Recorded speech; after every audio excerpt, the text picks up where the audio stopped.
वा अनन्या, तुझा झेंडा खूप छान दिसतोय. तू प्रजासत्ताक दिनासाठी तयारी करतेस की स्वातंत्र्य दिनासाठी? दोन्ही महत्वाचे आहेत, पण आपण हे का साजरे करतो हे मला माहित नाही. तू मला सांगशील का?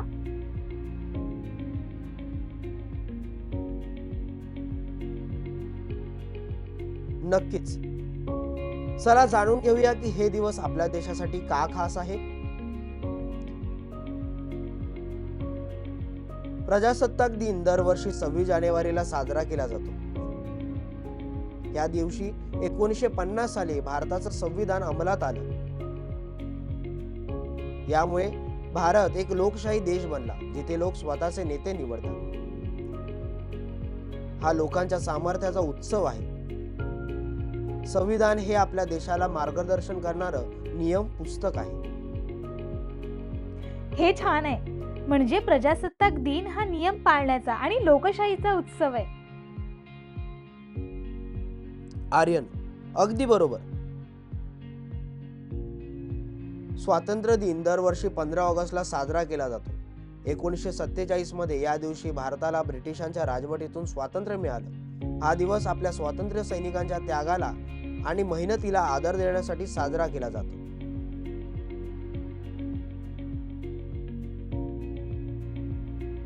वा, स्वातंत्र्य दिन म्हणजे आपल्या नायकांना आणि त्यांच्या बलिदानाला स्मरण करण्याचा दिवस आहे. होय अनन्या, हे दोन्ही दिवस आपल्याला आपल्या देशाचा अभिमान वाटायला लावतात. प्रजासत्ताक दिन आणि स्वातंत्र्य दिन हे महत्वाचे आहेत, कारण ते आपल्याला नागरिक म्हणून आपले अधिकार आणि जबाबदाऱ्या लक्षात आणून देतात. ते आपल्याला एकत्र राहण्याची आणि उज्ज्वल भविष्यासाठी काम करण्याची प्रेरणा देतात. ते आपल्या नेत्यांचा त्याग आणि यशाचा सन्मान करतात. खूप छान. हे दिवस आपल्याला भारतीय असल्याचा अभिमान वाटायला लावतात. तुला माहितीये का, दिल्लीतली प्रजासत्ताक दिनाची परेड ही जगातील सर्वात लांब परेड पैकी एक आहे, जिथे भारताची संस्कृती, लष्करी सामर्थ्य आणि प्रगती दाखवली जाते.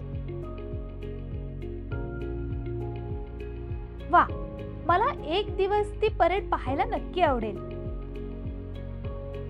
आपण हे दिवस अशा प्रकारे साजरे करू शकतो. झेंडावंदन कार्यक्रमांना उपस्थित राहून, अभिमानाने राष्ट्रगीत गाऊन, भारताचा इतिहास आणि स्वातंत्र्य सैनिकांबद्दल शिकून, आपल्या समुदायाला मदत करून आणि चांगले नागरिक बनून.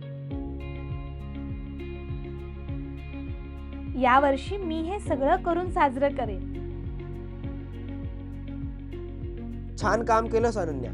प्रजासत्ताक दिन आणि स्वातंत्र्य दिन आपल्याला देशाचा सन्मान करण्याची आणि त्याला अधिक चांगलं बनवण्यासाठी काम करण्याची आठवण करून देतात.